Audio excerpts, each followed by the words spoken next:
You know, like everything else, it's important to have habits, rituals, strategies, mindset, and understand that you want to live in a space of abundance, which creates gratitude and contribution and growth, and not take fear scarce. Take fear and scarce creates all kinds of divides, it makes it sticky, and people at the end wind up breaking down. So what we're going to talk about today is 6 ways to save more money. So 3 of the things we're going to talk about is canceling your subscription, maybe living below your means, and then paying yourself first. But stay for the end, because that's where it's going to tie everything together.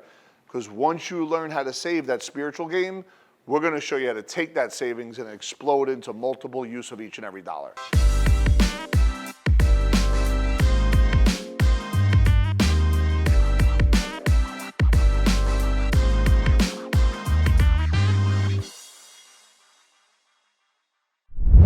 So what is financial freedom? Well, to me, no matter where you are in America, it's to do what you want, when you want, with who you want, how you want, without any money or time constraints, right? Like just living and there's no thought about, oh, I got to wait until the check hits next week, or I can't pay for that today.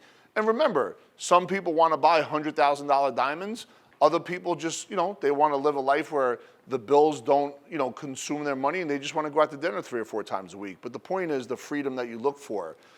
However, according to Robert Kiyosaki, once said that to obtain financial freedom, one must be either a business owner, an investor, or both, generating passive income, particularly on a monthly basis. In order to do either of these things, you first have to learn to save money. Now, he's a real estate guy, rich dad, poor dad.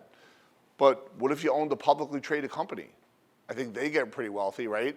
What if all you did was consult for equity because you were so good in sales and you had such a good sales model that you could go into different organizations and teach them how to get better at sales, right? I think that person would make a lot of money. That person would make a lot of passive income as well, because now all of a sudden they would own a piece of the company and then get a piece of the profits on a monthly basis. But at the end of the day, it's about financial freedom. And it's about providing more value than anyone else in your space. And yeah, when you have extra money, if you become an expert at real estate and you have the right team around you, go buy that real estate, or go put money into collectibles, or go maybe invest in your own business and really be able to take that next step forward on what your dreams are. But always remember, it's about saving and spirituality within that savings first and foremost. So listen, if you're established, you have a really good business, and you're not a 20-year-old, because I'm with you right now, because this shit right here is boring. Live below your means, I get that. But if a grown man's going to tell me to be careful with my groceries, my gas, my rent, and most other expenses that are unnecessary, I'm going to tell them they could, go, you know what. But at the end of the day, make sure that purchases such as clothes, eating out, and impulse buys are special occasions rather than habits. Don't feel the need to keep up with the Joneses. They can barely keep up with themselves. Now, that's true. Right here, Rumson Road, Rumson, New Jersey, a mile that way, one of the richest towns here in America.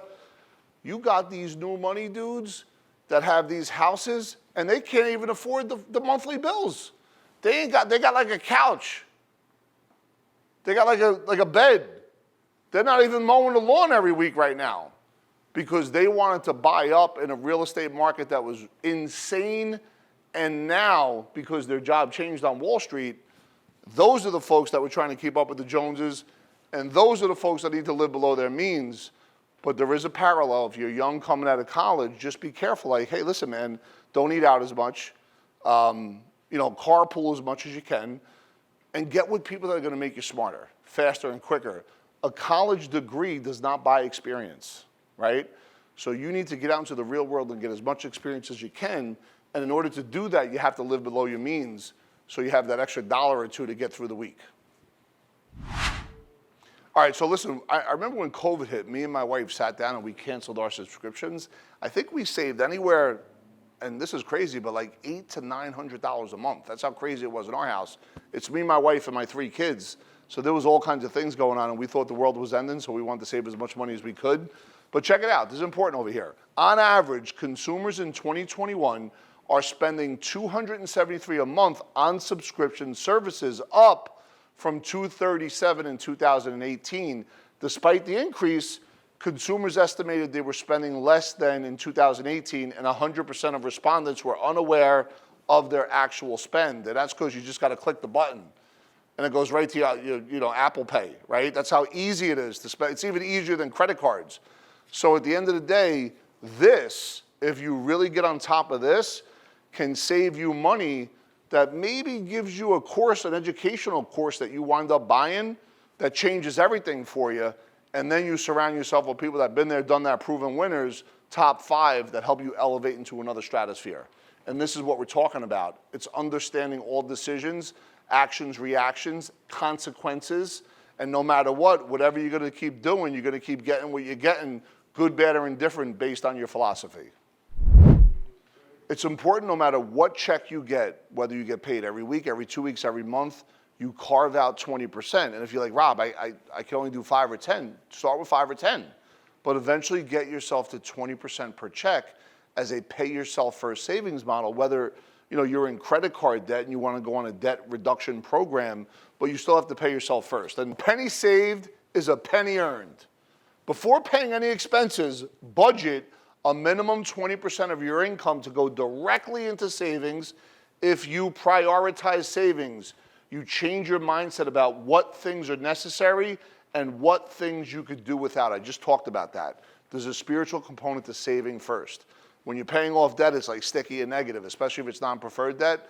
But when you're savings and it's going to lead to preferred debt, which is investments that earn you income, well, now you're taking that next step forward. Just like all the different record labels that really begin to blow up and survive success, it's because what they do is they first paid themselves first, created some niches, and then begin to bring in new and more talent as each year went by, being able to create an alumni and at the same time new music and a new vibe that allowed them to work into a couple different decades. I'm ready when you are, D. Okay, so we always talk about a debt reduction program. So pay off your consumer debt. It's poison, it's negative, it's not the right thing. You don't need it in your world, and it's only gonna create chaos and confusion. And eventually your wife or your husband's gonna get mad at you. But at the end of the day, if you really think about it, now that you're building up that savings account, pay off this expensive consumer debt. And this is a debt reduction program that I talk about. Home loans right now, if you're locked in, are about 3%, which is insane. You'll probably never see that again. Congratulations, good for you. But credit cards, and think about the game. They charge 19% on average, and that's gonna eat right into your savings. I think during COVID, for obvious reasons, we were at like an all-time high in savings, and now all of a sudden, Eddie was just telling me, like, people use their credit card for groceries because the gas is too high, the food is too high, and now they're tapping into their savings. And by the way, they probably bought a house that they couldn't afford anyway. So it's important to understand, like, listen, just step back, take a deep breath, get a game plan. If you have a 9 to 5, get that extra work in at night, like the extra, either overtime or what you're gonna do on the side. But make sure it's tied to something that's in your heart that you love, that if money didn't exist, you could do it and it wouldn't be painful.